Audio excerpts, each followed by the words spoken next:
शुरू करते हैं। सबसे पहले आपको खबर बताते हैं महाराष्ट्र की। जी हां, महाराष्ट्र के पुणे में मूसलाधार बारिश से शहर के कई हिस्सों में भारी जल जमाव हो गया है। पुणे रेलवे के अंदर और बाहर पानी भर गया है। स्टेशन पहुंचने वाले लोगों को पानी के बीच जाना पड़ा। जो कहीं से पहुंच रहे थे उन्हें भी बहुत दिक्कत से बाहर निकलने में परेशानी हुई। तस्वीरों में आप देख सकते हैं कि कैसे स्टेशन के बाहर कितना ज्यादा पानी भरा हुआ है।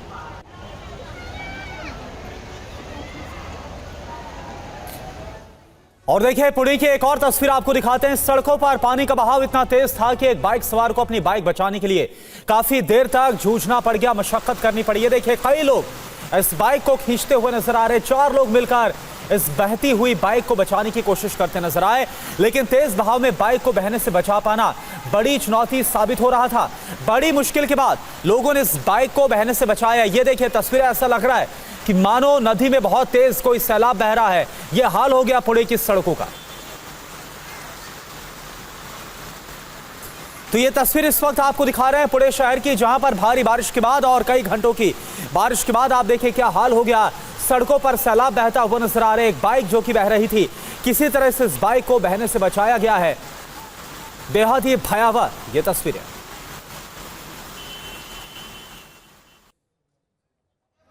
और चलिए एक और तस्वीर आपको दिखा दें कि पुणे महाराष्ट्र की ही तस्वीर है, जहां पे सड़कें किस तरीके से तालाब बन गई है ये भी आप देख सकते हैं। 18 अगस्त की ये तस्वीरें हैं जिसमें आप देख सकते हैं कि सड़कों पर पानी भरा हुआ है, गाड़ियों को निकलने में दिक्कत हो रही है और जो लोग हैं वो कैसे एक दूसरे की मदद के लिए भी सड़कों पर आ गए। देखिए तस्वीरें हम आपको दिखा रहे हैं जो पुणे महाराष्ट्र की तस्वीरें हैं। गली मोहल्लों में पानी का क्या सितम है या फिर किस तरीके से जल भराव हो गया, ये तस्वीरें हम आप तक पहुंचा रहे हैं। और देखिए कई दुकानों में भी पानी घुस आया है। ये तस्वीरें हम आपको दिखा रहे हैं कि कैसे जो सड़कों के आसपास की जो जलस्तर है वो कितना ज़्यादा बढ़ गया है। दुकानों में, घरों में पानी घुस गया है। और ये तस्वीरें हम आपको दिखा रहे हैं कि एक ऐसे ही दुकान की तस्वीरें हैं जहां पूरी दुकान में पानी भर गया है। और आप देखें कि कैसे जो लोग हैं इससे बचने की पूरी मशक्कत कर रहे हैं, पूरी कोशिश कर रहे हैं, लेकिन पानी लगातार इनके घरों में, दुकानों में घुस चुका है। तो पुणे में मूसलाधार बारिश लगातार हो रही है। लगातार हो रही बारिश के बाद सड़कें, सबवे, अंडरपास और घरों में पानी भर चुका है। शहर में जगह जगह ट्रैफिक जाम लगा है। पुणे के रेलवे स्टेशन में पानी भर गया है और उसके बाद यात्रियों को भारी परेशानी का सामना करना पड़ रहा है। पुणे की सड़कों पर इतना पानी भर गया है कि सड़क पर खड़ी बाइक तक बह गई। मौसम विभाग का यह कहना है कि अगले 2 दिन तक पुणे में बारिश यूं ही होती रहेगी। और चलिए अगली खबर का रुख कर लेते हैं। महाराष्ट्र के रायगढ़ में एक परिवार के 3 लोग सावित्री नदी में डूब गए। तीनों सतारा के रहने वाले थे। ये खबर दिखाइए। ये तस्वीरें रायगढ़ की हैं, जहां महाड़ इलाके के पास सावित्री नदी में बड़ा रेस्क्यू ऑपरेशन चलाया गया। तस्वीरों में देख सकते हैं कि प्रशासन और रेस्क्यू टीम के साथ नदी में पानी के बीच स्थानीय लोग भी अपनी नावों के साथ उतरे हैं। इस रेस्क्यू ऑपरेशन को देखने के लिए नदी किनारे बड़ी संख्या में लोग जमा हो गए। बताया जाता है कि महाड़ के एक गांव में दरगाह पर 3 लोगों का एक परिवार दर्शन के लिए आया था, जिनमें से एक जन सावित्री नदी में तैरने के लिए उतरा, लेकिन जब वो डूबने लगा तो उसे बचाने के लिए बाकी दोनों भी नदी में उतरे, लेकिन वे दोनों भी पानी में डूबने लगे। स्थानीय लोगों ने उन्हें निकालने की कोशिश की, लेकिन तब तक बहुत देर हो चुकी थी। प्रशासन ने गोताखोरों की टीम को बुलाया और नदी में सर्च ऑपरेशन चलाया गया, जिसके बाद तीनों के शव निकाले गए। तीनों की पहचान दिलावर शहाबुद्दीन, मुनावर शहाबुद्दीन और जाहिद जाकिर पटेल के रूप में की गई है। तीनों सतारा जिले के महाबलेश्वर के रहने वाले बताए जाते हैं। यूपी के प्रयागराज और वाराणसी में नदियों का जलस्तर काफी ज्यादा बढ़ गया है। जलस्तर बढ़ने के बाद लोगों को परेशानियों का सामना करना पड़ रहा है। पहाड़ों पर जारी लगातार बारिश का असर मैदानी इलाकों में भी देखा जा रहा है। गंगा और उसकी सहायक नदियों के जलस्तर में बड़ी बढ़ोतरी देखी जा रही है।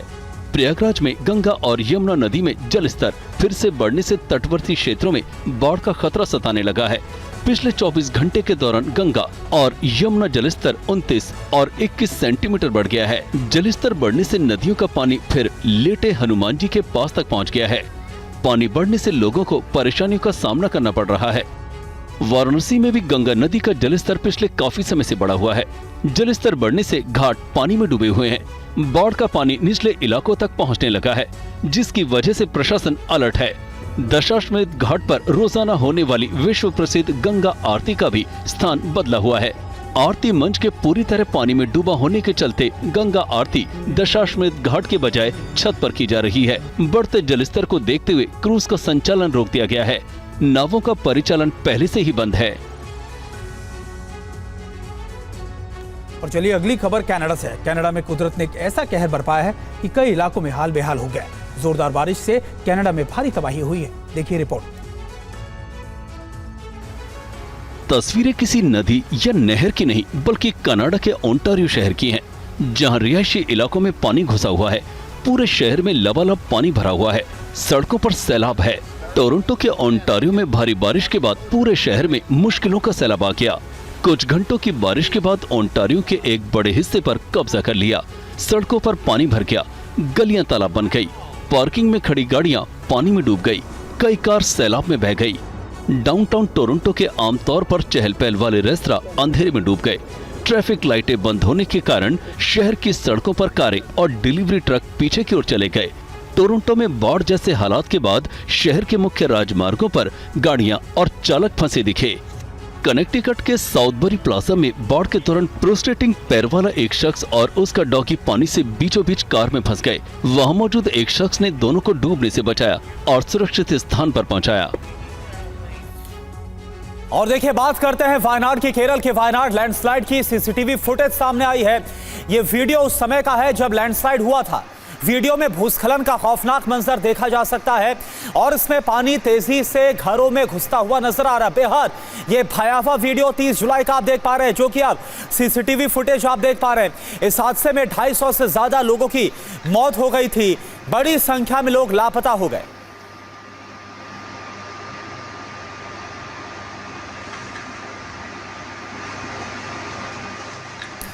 तो देखिए, 30 जुलाई की तस्वीर आपको हम दिखा रहे हैं केरल के वायनाड में, जहां पर लैंडस्लाइड की भयावह घटना सामने आई थी और उसके बाद पूरा का पूरा गांव समा गया था, इस लैंडस्लाइड की चपेट में आ गया था। और उस दौरान की एक सीसीटीवी फुटेज है जो कि अब सामने आई है, जो हम आपको दिखा रहे हैं। देखिए कैसे बहुत तेजी के साथ पानी, मलबा बहता हुआ नजर आ रहा है और चंद ही सेकेंड में ये जो घर आपको नजर आ रहा है उसको अपने आगोश में ले लेता है, उसको जमींदोज कर देता है। और चलिए उस बड़ी खबर का जिस पर पूरी दुनिया की नजरें हैं, पूरी देश की नजरें हैं, जहां कोलकाता की बेटी को इंसाफ कब, ये वो सवाल है जो हर भारतीय समय अपने लोगों से, अपने आसपास के लोगों से पूछ रहा है। आखिरकार कब इंसाफ मिलेगा इस बेटी को। और इस बुलेटिन में अब रुख पश्चिम बंगाल की सबसे बड़ी खबर का। जी हां, सबसे पहले कोलकाता में ट्रेनी डॉक्टर के साथ रेप मर्डर केस में आज के 5 बड़े अपडेट आपको सबसे पहले बता देते हैं। और देखिए, सबसे पहले कोलकाता रेप में मर्डर केस में अब तक 5 बड़े अपडेट क्या है ये आप जान लीजिए। आज फिर आरोपी संजय रॉय का साइको एनालिसिस टेस्ट किया जाएगा। जी हां, बंगाल की दूसरी बड़ी अपडेट इस खबर में है कि बंगाल के गवर्नर दिल्ली आकर कोलकाता मामले पर रिपोर्ट सौंपेंगे। अब इसमें तीसरा बड़ा अपडेट है, पूर्व प्रिंसिपल संदीप घोष से चौथे दिन पूछताछ होगी। चौथा बड़ा अपडेट, सुप्रीम कोर्ट ने मामले का स्वयं संज्ञान लिया है, यानी कॉग्निजेंस लिया है और मंगलवार को इसकी सुनवाई की जाएगी, यानी कल इसको लेकर सुनवाई की जाएगी सुप्रीम कोर्ट में। पांचवा बड़ा अपडेट, 70+ पद्म पुरस्कार से सम्मानित डॉक्टरों ने सरकार को चिट्ठी लिखकर इस मामले में जांच करने के लिए कहा है। और पश्चिम बंगाल को लेकर एक और बड़ी खबर, पश्चिम बंगाल के गवर्नर आज आएंगे दिल्ली। गृह मंत्री अमित शाह से मुलाकात कर सकते हैं। राज्य के मौजूदा हालात को लेकर रिपोर्ट सौंपेंगे। जो जानकारी सामने आ रही है, तो पश्चिम बंगाल में इस वक्त के क्या हालात हैं। जूनियर डॉक्टर, महिला डॉक्टर से रेप और हत्या के बाद जिस तरह से हालात खराब हुए हैं, जिस तरह से गुस्सा उबाल है डॉक्टर्स के अंदर, इसके बाद इस वक्त की मौजूदा स्थिति क्या है, इस पर पूरी रिपोर्ट सौंपेंगे। जानकारी सामने आ रही है। आज दिल्ली पहुंचने वाले हैं पश्चिम बंगाल के राज्यपाल सीवी बोस और गृह मंत्री अमित शाह से मुलाकात हो सकती है इस दौरान।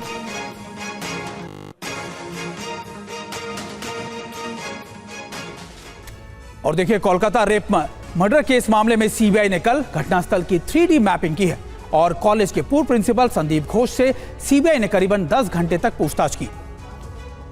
और आरोपी संजय रॉय का साइकोलॉजिकल टेस्ट भी किया है, जो आज फिर होने जाने वाला है।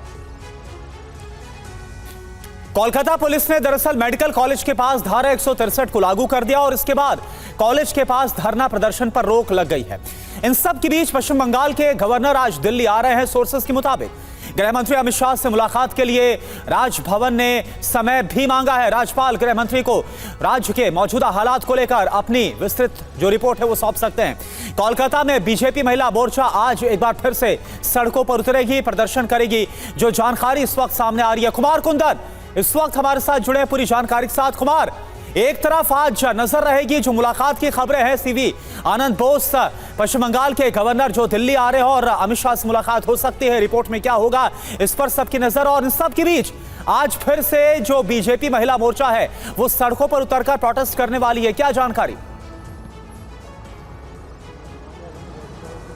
देखिए, इस जहाँ तक प्रोटेस्ट की बात है तो वो तो लगातार चल रहा है। अलग अलग संगठनों के लोग इस पूरे मामले को लेकर प्रोटेस्ट कर रहे हैं और कोलकाता ही नहीं बल्कि देश के हर हिस्से में प्रोटेस्ट हो रहा है। सबसे इंटरेस्टिंग आज दिल्ली के निर्माण भवन में आपको देखने को मिलेगा करुणा, जहाँ देश के बड़े अस्पताल all India institute of medical science और मौलाना जो MMC अस्पताल है उसके डॉक्टर बाकायदा निर्माण भवन के सामने अपनी OPD लगाएंगे, ऐसा उनका दावा है। और ये एक प्रोटेस्ट है, बेसिकली OPD लगा के सड़कों पर वो OPD लगाएंगे। तो प्रोटेस्ट बदस्तूर जारी है क्योंकि उनको ऐसा लगता है कि जो कातिल है उस तक अब तक पुलिस पहुंच नहीं पाई है और हर बार की तरह कोई हिला हवाली न हो जाए, इसलिए वो बार बार एक तरह से दबाव की राजनीति बनाए हुए हैं, पहली बात।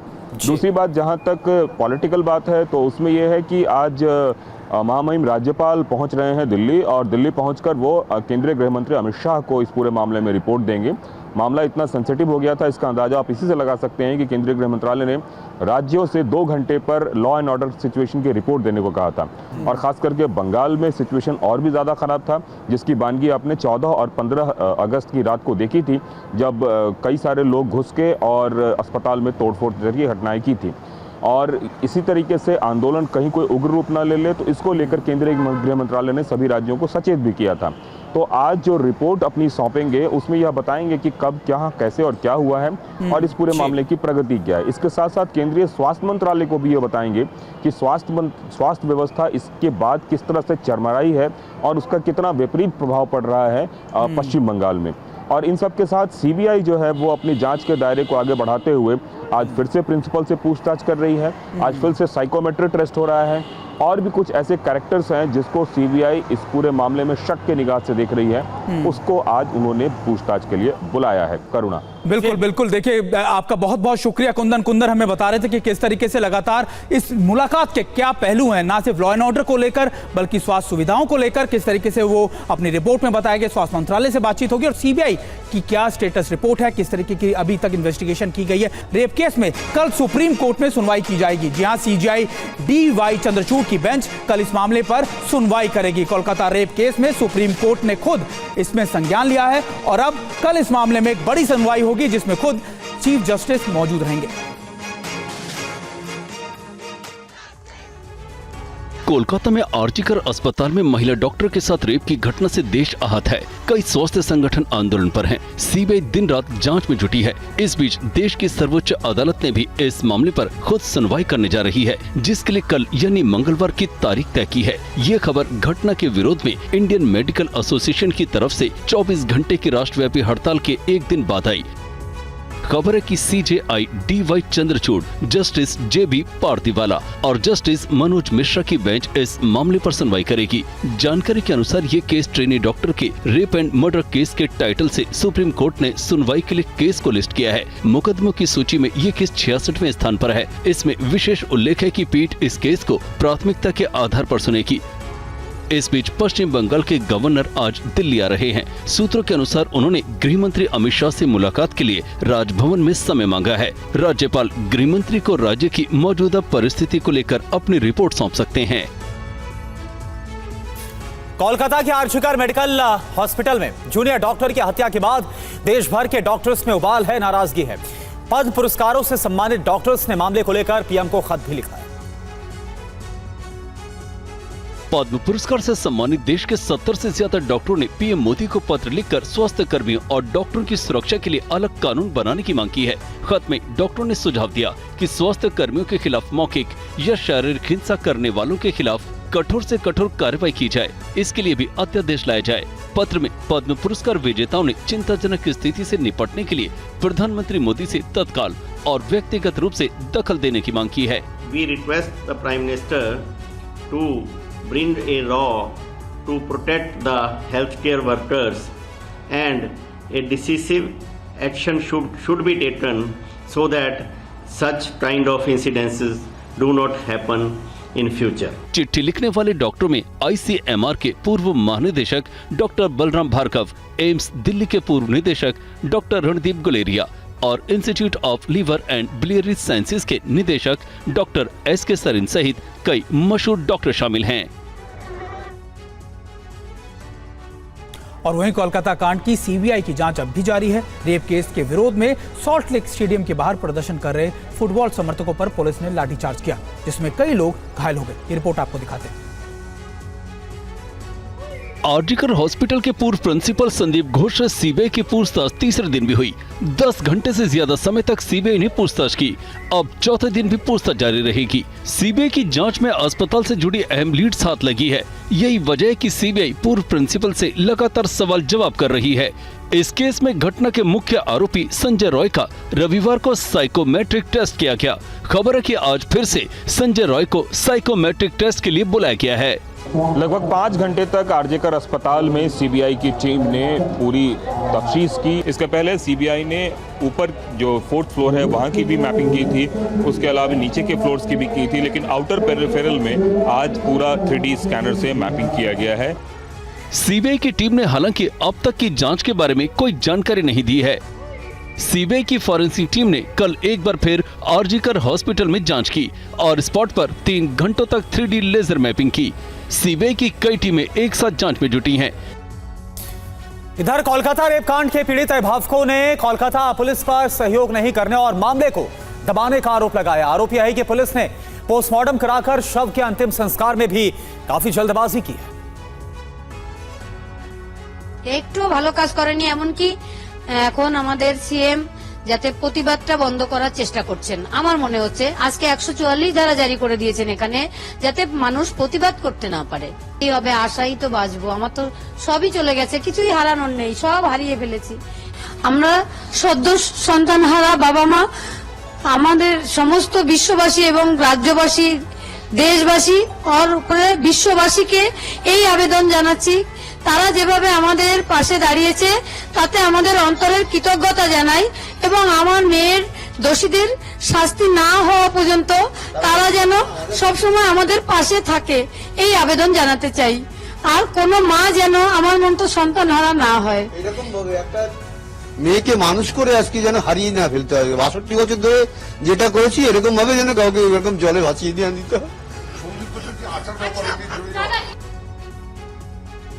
और अब खबर राजस्थान से। राजस्थान के उदयपुर में आज भी इंटरनेट सेवाएं चालू नहीं हो पाई। प्रशासन ने हिंसा के बाद एहतियातन तीसरी बार ये सेवाएं बंद कर रखी हैं। उदयपुर प्रशासन लगातार शहर पर नजर रख रहा है। हालात पटरी पर लौटते दिख रहे हैं।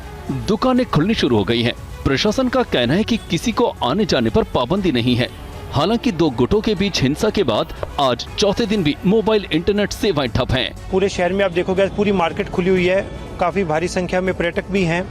तो मेरा मानना है कि इस जो जीवन जो है सामान्य की तरफ बहुत तेज़ी से आ रहा है और किसी प्रकार की भी कोई बंदिश अभी उदयपुर शहर में नहीं है।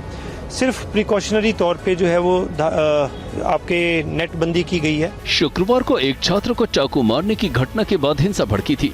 10वीं कक्षा के पीड़ित छात्र का इलाज चल रहा है, जिसकी हालत स्थिर बताई जाती है। राजस्थान बीजेपी के पूर्व अध्यक्ष CP जोशी समेत कई बीजेपी नेताओं ने उससे मुलाकात की और लोगों से शांति बनाए रखने की अपील की। अपराधियों को सजा मिले इस दिशा में, और कहीं समाज में कोई विद्वेष नहीं हो, भाईचारा समाप्त नहीं हो, सब मिलकर इस घटना को कैसे संभालें, इस नाते सरकार ने, प्रशासन ने और हमारे सभी जनप्रतिनिधि ने इसमें पूरा सहयोग किया। लेटरल एंट्री पर जारी विवाद को लेकर सरकारी सोर्सेज की सफाई सामने आई है। सरकार ने मामले पर क्या कहा, आप देखिए रिपोर्ट। लेटरल एंट्री को लेकर जारी विवाद को लेकर सरकार सूत्रों की सफाई सामने आई है। सरकार ने विपक्ष को जवाब देते हुए कहा है कि लेटरल एंट्री का विचार सबसे पहले यूपीए सरकार के वक्त दिया गया था। लेटरल एंट्री की अवधारणा को दूसरे प्रशासनिक सुधार आयोग यानी ARC 2005 में यूपीए सरकार के तहत स्थापित किया गया था, जिसकी अध्यक्षता वीरप्पा मोइली ने की थी। यूपीए ने विशेषज्ञों की भर्ती की सिफारिश की थी। एनडीए सरकार ने इस सिफारिश को लागू करने के लिए एक पारदर्शी तरीका बनाया है। यूपीएससी के जरिए से पारदर्शी और निष्पक्ष तरीके से भर्ती की जाएगी और प्रशासन में भी सुधार होगा। इससे पहले नेता प्रतिपक्ष राहुल गांधी ने कहा कि केंद्र सरकार संघ लोक सेवा आयोग की जगह राष्ट्रीय स्वयंसेवक संघ के जरिए लोक सेवकों की भर्ती कर संविधान पर हमला कर रही है। आईएएस का निजीकरण कर आरक्षण खत्म करने की मोदी की गारंटी है। वहीं मामले पर केंद्रीय मंत्री चिराग पासवान ने सरकार का बचाव किया है। और अब खबर उत्तर प्रदेश से। यूपी की योगी सरकार ने शिक्षक भर्ती पर दिए इलाहाबाद हाई कोर्ट की लखनऊ बेंच के फैसले के खिलाफ सुप्रीम कोर्ट जाने का फैसला किया है। उत्तर प्रदेश सरकार 69,000 सहायक शिक्षक भर्ती मामले में इलाहाबाद हाईकोर्ट के फैसले के खिलाफ सुप्रीम कोर्ट नहीं जाएगी। रविवार को सीएम योगी के आवास पर बेसिक शिक्षक विभाग की अहम बैठक हुई। इस बैठक में कहा गया कि यूपी सरकार हाईकोर्ट के फैसले का सम्मान करेगी और सुप्रीम कोर्ट नहीं जाएगी। बैठक में सीएम योगी ने निर्देश दिया कि सुप्रीम कोर्ट के ऑब्जर्वेशन और इलाहाबाद हाईकोर्ट की लखनऊ बेंच के फैसले के मुताबिक शिक्षा विभाग की ओर से कदम उठाए जाएं। इलाहाबाद हाईकोर्ट ने पुरानी मेरिट लिस्ट को रद्द करते हुए सरकार को आदेश दिया है और 3 महीने के अंदर 69,000 सहायक शिक्षकों की भर्ती के लिए नई मेरिट लिस्ट जारी करने को कहा है। हाईकोर्ट के फैसले के बाद लोकसभा में नेता प्रतिपक्ष राहुल गांधी और समाजवादी पार्टी अध्यक्ष और पूर्व सीएम अखिलेश यादव ने यूपी सरकार को घेरा। अखिलेश ने कहा था कि शिक्षक भर्ती भी आखिरकार घोटाला भाजपाई घपले, घोटाले और भ्रष्टाचार की शिकार हो गई। उन्होंने यूपी सरकार से पारदर्शी और निष्पक्ष नियुक्ति के लिए नई सूची बनाने की मांग की। हमने आपको बताया कि कैसे इलाहाबाद हाईकोर्ट की लखनऊ बेंच के फैसले के खिलाफ सुप्रीम कोर्ट नहीं जाएगी उत्तर प्रदेश की सरकार। जी हां, अब अगली खबर का रुख करते हैं जो झारखंड से है। झारखंड के पूर्व मुख्यमंत्री चंपई सोरेन को लेकर अटकलें तेज हैं। इस बीच केंद्रीय मंत्री जीतन राम मांझी सोशल मीडिया पर पोस्ट कर क्या कहा है, आइए आपको दिखाते हैं। चंपाई था, आप टाइगर थे, टाइगर हैं और टाइगर ही रहेंगे। एनडीए परिवार में आपका स्वागत है। जोहार टाइगर। झारखंड के पूर्व सीएम चंपई सोरेन का ये अनौपचारिक स्वागत है केंद्रीय मंत्री और हिंदुस्तानी अवाम मोर्चा के अध्यक्ष जीतन राम मांझी का। हालांकि दिल्ली पहुंचे झारखंड के पूर्व सीएम चंपई सोरेन ने मीडिया से बात करते हुए कहा कि निजी काम से दिल्ली आए हैं। चुप। जी सर, जी सर। हमारा बच्ची रहता है, उससे देखने के लिए आए जी। हाँ, तमाम जो बातें चल रही हैं इसीलिए हाँ। अपना निजी काम है, दिल्ली आना जाना होते रहता है, आज भी हम आए हैं। चंपई सोरेन के पाला बदलने की अटकलों के बीच झारखंड के मुख्यमंत्री हेमंत सोरेन ने बीजेपी पर विधायकों की खरीद फरोख्त करने और समाज को बांटने का आरोप लगाया। समाज तो छोड़ो, ये घर भी फोड़ने का काम करता है। राष्ट्रीय बाल अधिकार संरक्षण आयोग यानी कि एनसीपीसीआर ने बिहार के मदरसों में पाठ्यक्रम पर सवाल उठाए हैं। ऐसे शिक्षण संस्थानों में हिंदू बच्चों के दाखिलों पर गंभीर चिंता जाहिर की गई। राष्ट्रीय बाल अधिकार संरक्षण आयोग के अध्यक्ष प्रियंका कानूनगो की माने तो बिहार के मदरसों में हिंदू बच्चों को दाखिल किया गया है। उन्होंने ये भी कहा कि बिहार में राज्य सरकार की आर्थिक मदद से चल रहे मदरसों में कट्टरपंथी विचारधारा वाले पाठ्यक्रम चल रहे हैं, जो गंभीर चिंता का विषय है। कानूनगो ने मदरसों के लिए इस तरह का पाठ्यक्रम तैयार करने में यूनिसेफ की भागीदारी पर भी सवाल उठाए हैं। इससे यूनिसेफ और मदरसा बोर्ड दोनों के तुष्टीकरण की पराकाष्ठा बताया है। कानूनगो ने संयुक्त राष्ट्र से इन गतिविधियों की जांच करने की मांग की है। साथ ही मदरसा बोर्ड को भंग करने का भी अनुरोध किया है। कानूनगो ने सोशल मीडिया पर जारी अपने बयान में कहा है कि मदरसों में तालीम उल इस्लाम और ऐसी ही अन्य किताबें पढ़ाई जा रही हैं, जिनमें गैर मुस्लिम को काफिर बताया गया है। उन्होंने कहा कि इन मदरसों में हिंदू बच्चों को भी कथित तौर पर दाखिला दिया गया है, लेकिन बिहार सरकार ने अब तक आधिकारिक आंकड़ा जारी नहीं किया है। उन्होंने ये भी कहा कि मदरसा किसी भी तरह से बच्चों की बुनियादी शिक्षा की जगह नहीं है। बच्चों को नियमित स्कूलों में पढ़ना चाहिए और हिंदू बच्चों को तो मदरसों में होना ही नहीं चाहिए।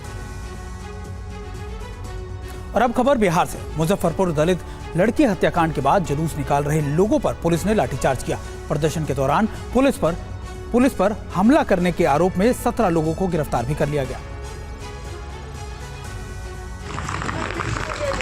भागम भाग मची है, लोग बेतहाशा भागे जा रहे हैं। इनमें कई महिलाएं भी शामिल हैं। ये तस्वीरें मुजफ्फरपुर के गोपालपुर गांव की है।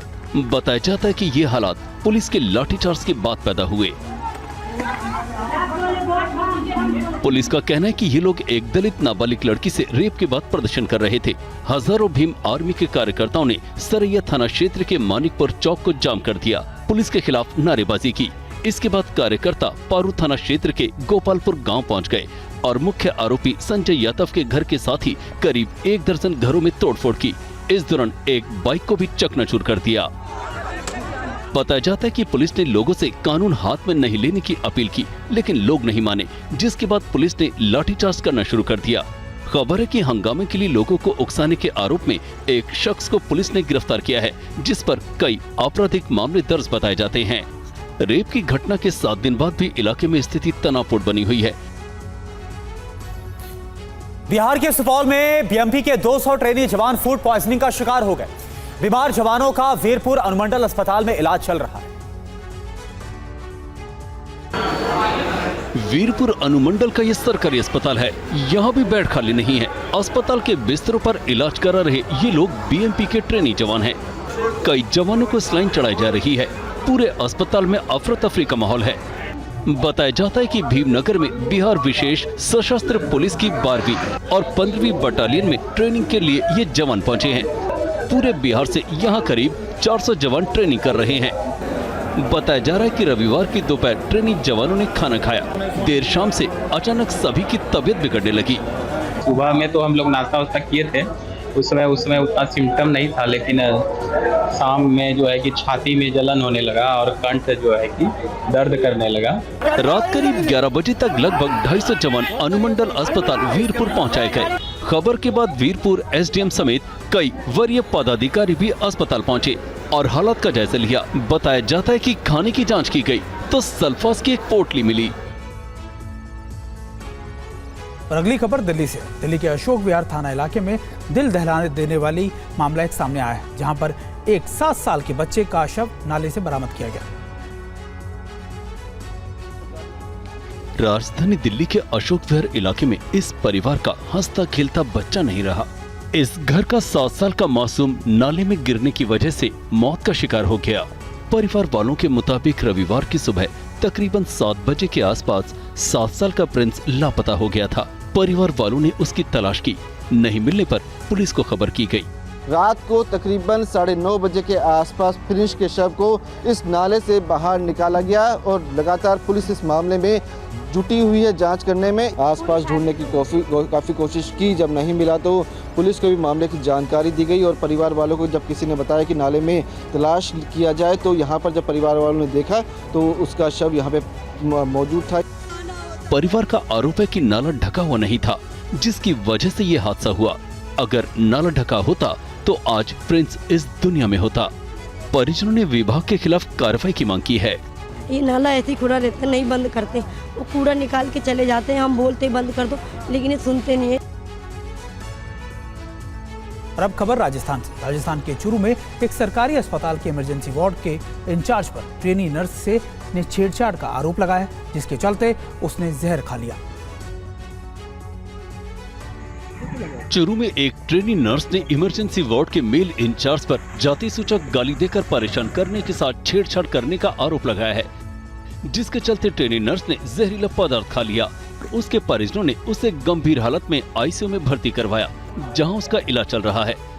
आरोप है कि emergency ward in charge Subhash Sihag 15 अगस्त को उसको वार्ड में छत पर बने कमरे में ले गया, जहां उसके साथ जबरदस्ती छेड़छाड़ की। युवती के विरोध करने पर भी उसने छेड़छाड़ कर जबरदस्ती करने की कोशिश की। युवती को डराते हुए जाति सूचक गालियां दी। पुलिस अब सिहा के खिलाफ कार्रवाई में जुटी है।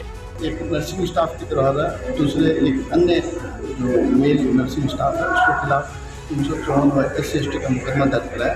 इसमें घटनास्थल का निरीक्षण कराया। बच्चे जहर इलाज में बच्चे के बयान लिए जा रहे हैं। एक महिला नर्सिंग स्टाफ की शिकायत पर मेल नर्सिंग स्टाफ के खिलाफ SC/ST का मुकदमा दर्ज किया है। युवती स्किल डेवलपमेंट के तहत DB अस्पताल के इमरजेंसी वार्ड में जनरल ड्यूटी असिस्टेंट की ट्रेनिंग करती है। कोलकाता रेप मर्डर केस से जुड़ी बड़ी खबर है। सीबीआई की जांच लगातार जारी इस पूरे मामले पर और बड़ी जानकारी ये मिल रही है कि सीबीआई की जांच में फिलहाल संजय रॉय ही मुख्य आरोपी है, ये सोर्सेज बतला रहे हैं। सीबीआई को संजय रॉय के बयानों पर संदेह भी है। वारदात के दौरान सेमिनार हॉल में आते जाते हुए नजर आया था आरोपी संजय रॉय ने कोलकाता पुलिस के सामने कबूल किया था गुनाह। और अब सोर्सेज ये कि सीबीआई कि अभी तक की जो जांच है उसमें यह सामने आ रहा है कि संजय रॉय ही मुख्य आरोपी है। जितेंद्र शर्मा इस वक्त हमारे साथ जुड़े। जितेंद्र, हालांकि संदेह इस बात का था, लगातार कहा जा रहा था कि और भी लोग इसमें शामिल हो सकते हैं, लेकिन संजय रॉय पर ही आकर क्या पूरी तफ्तीश आकर टिक रही है क्या? जी बिल्कुल करुणा, देखिए 6 दिनों की तफ्तीश के दौरान सीबीआई के सामने अब तक एक भी नया नाम सामने नहीं आया है। सीबीआई लगातार जो मृतका के साथ जो बर्बरता हुई उसको लेकर संजय राय से ही पूछताछ कर रही है। संजय राय को लगातार गिरफ्तार किया जा रहा है। साथ ही संजय राय से उसका जो साइकोलॉजिकल टेस्ट है वो भी यही वजह है करवाया जा रहा है कि ये पता चल सके कि संजय राय झूठ तो नहीं बोल रहा है, सीबीआई से कुछ छिपाने की कोशिश तो नहीं कर रहा है। तो मतलब साफ है कि संजय राय के अलावा सीबीआई के पास और कोई आरोपी केस में अभी तक सामने नहीं आया है। इसके अलावा जो कोलकाता पुलिस ने गिरफ्तारी की थी संजय राय की, जो कबूलनामा था संजय राय का, इसके अलावा जितनी भी सीसीटीवी फुटेज सेमिनार रूम की, तो संजय राय की बाहर अंदर जाते हुए, बाहर आते हुए, अस्पताल के कॉरिडोर में घूमते हुए, वो सब सीबीआई की टीम ने लगातार एनालिसिस किया उसको गहनता से देखा, उसकी तफ्तीश की। उसके बाद जो हमारे सूत्र में बता रहे हैं कि सीबीआई भी अभी निष्कर्ष पर है लगभग कि इसमें हो सकता है संजय राय ही अकेला इन्वॉल्व हो।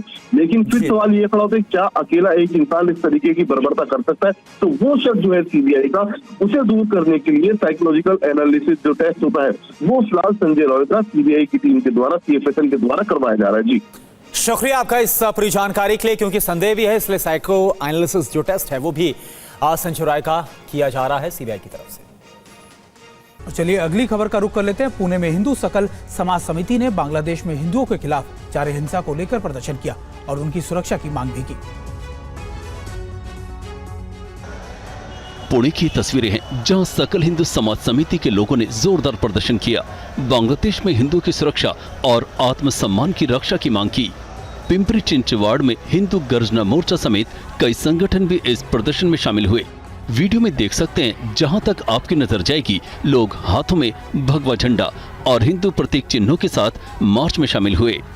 विधर्मी शक्तियां बढ़ जाती हैं, वहाँ पर जो है स्वधर्म का नाश करने के लिए लोग एकत्र हो जाते हैं। ये बांग्लादेश की घटनाओं से सीखना पड़ेगा हमें। भारत का विभाजन भी उसी कारण हुआ, जहाँ जहाँ हिंदू घटा वहाँ देश बटा। इधर हैदराबाद की सड़कों पर भी हिंदू संगठनों के साथ बीजेपी नेता माधवी लता भी प्रदर्शन पर उतरी। बांग्लादेश में हिंदुओं पर अत्याचार के खिलाफ प्रदर्शन में हजारों की संख्या में लोग झंडे पताके के साथ मार्च करते नजर आए।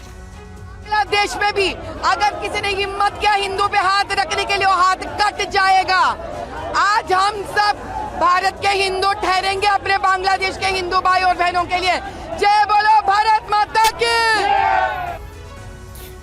और अब हम आपको न्यूयॉर्क की 6 तस्वीरें दिखा रहे हैं जो इस बात के सबूत हैं कि तमाम विवाद और विरोध के बाद भी न्यूयॉर्क की सड़कों पर राम मंदिर की झांकी इंडिया डे परेड में निकाली गई। न सिर्फ राम मंदिर की झांकी बल्कि अयोध्या के राम मंदिर सहित 40 से ज्यादा झांकियां निकाली गई हैं। भारतीय लोग तिरंगा लेकर परेड में ढोल बजाते और नाचते गाते नजर आए। सड़कों पर देशभक्ति और धार्मिक गाने भी बजे। कार्निवल में लकड़ी से बनी राम मंदिर की झांकी ने सबका ध्यान अपनी तरफ आकर्षित किया। 18 फीट लंबी, 9 फीट चौड़ी और 8 फीट ऊंची इस झांकी को भारत में बनाया गया। इसे परेड में भाग लेने के लिए एयर कार्गो से न्यूयॉर्क भेजा गया था। और वहीं इंडिया डे परेड के मौके पर बांग्लादेश में जारी हिंदुओं पर हिंसा के खिलाफ प्रदर्शन किया गया, जिसमें बड़ी संख्या में प्रवासी भारतीयों ने भी हिस्सा लिया। बांग्लादेश में जारी हिंसा के खिलाफ विरोध प्रदर्शन की ये तस्वीरें न्यूयॉर्क की हैं, जहां इंडिया डे परेड के मौके पर बांग्लादेश में हिंदुओं के खिलाफ जारी हिंसा रोकने की मांग की गई। प्रदर्शनकारियों ने बैनर के साथ मार्च किया और अल्पसंख्यक हिंदुओं के हितों की रक्षा की मांग की। बांग्लादेश में जितने भी हमारे हिंदू कम्युनिटी से उनके साथ जो ज्यादती हो रही है उसको स्टॉप किया जाए और मैं अपील करता हूँ यूनाइटेड नेशन से कि इस पे एक्शन ले जल्द से जल्द। इंडिया डे परेड के दौरान सांस्कृतिक एकता की झलक भी दिखी। महाराष्ट्र से लेकर सौराष्ट्र तक, अरुणाचल से लेकर पंजाब तक की झलक देखने को मिली। सिख समुदाय के लोगों ने भी झांकी निकाली। भारत के वसुधैव कुटुंबकम पर न्यूयॉर्क के प्रवासी भारतीयों को गर्व है।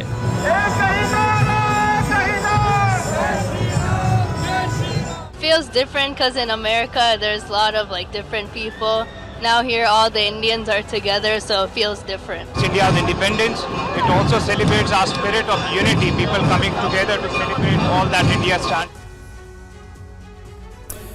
तो इंडिया डे परेड की तस्वीरें आपको दिखाते हैं जहां पर भव्य राम मंदिर की झांकी निकाली गई। ये देखिए तस्वीर इस वक्त आपके सामने, किस तरह से न्यूयॉर्क में इंडिया डे परेड का हर साल जो आयोजन होता है, इस साल भी यह आयोजन किया गया न्यूयॉर्क में और सैकड़ों की संख्या में इसमें लोग शामिल हुए। और ये देखिए लकड़ी से बनी राम मंदिर की भव्य झांकी। हालांकि इसको लेकर शुरुआत में विरोध भी हुआ था, कुछ जो संगठन है, मुस्लिम संगठन, उनकी तरफ से ऐतराज जाहिर किया गया था, लेकिन इसके बाद आखिरकार जो भव्य राम मंदिर की झांकी है वो हिस्सा बनी इंडिया डे परेड का। इंडिया डे परेड के आयोजक FIA के अध्यक्ष अंकुर वैद ने परेड की सफलता को लेकर भी क्या कहा है, ये भी हम आपको सुनाते हैं। और इन सब के बीच ये तस्वीर आप देखिए। Ankur Vaidya, chairman of FIA, there was so much of controversy and now we see the Ram Mandir float walking on the streets of New York and then we see lakhs of people. So how do you take this success? It is a moment of pride for our community. It is a moment of pride for the entire.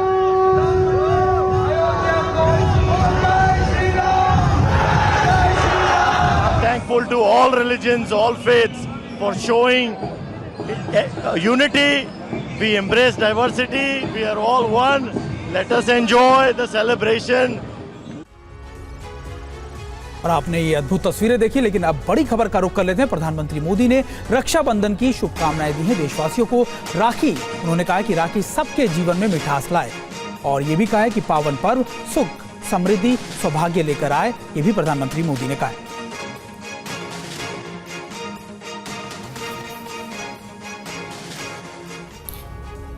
Rahul Gandhi ने राखी की शुभकामनाएं दी हैं। राहुल गांधी ने प्रियंका के साथ तस्वीर को share किया।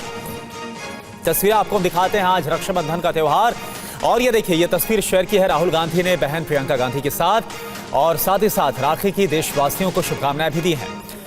ये बेहद ही खूबसूरत तस्वीर है। रक्षा का सूत्र पावन रिश्ते को सदैव मजबूती के साथ जोड़े रखे, राहुल गांधी की तरफ से ये मैसेज भी पोस्ट किया गया है। तो हैप्पी रक्षाबंधन, ये देखिए। और इसके साथ ही ये तस्वीर राहुल गांधी और उनकी बहन प्रियंका गांधी की, ये तस्वीर जो राहुल गांधी ने पोस्ट की है एक्स पर, और साथ ही साथ देशवासियों को भी रक्षाबंधन की शुभकामनाएं दी। और आज रक्षाबंधन है, आप सबको TV9 भारतवर्ष की तरफ से बधाई। हालांकि इस मौके पर मिठाई की कीमतों को लेकर भी राजनीति सामने आई है।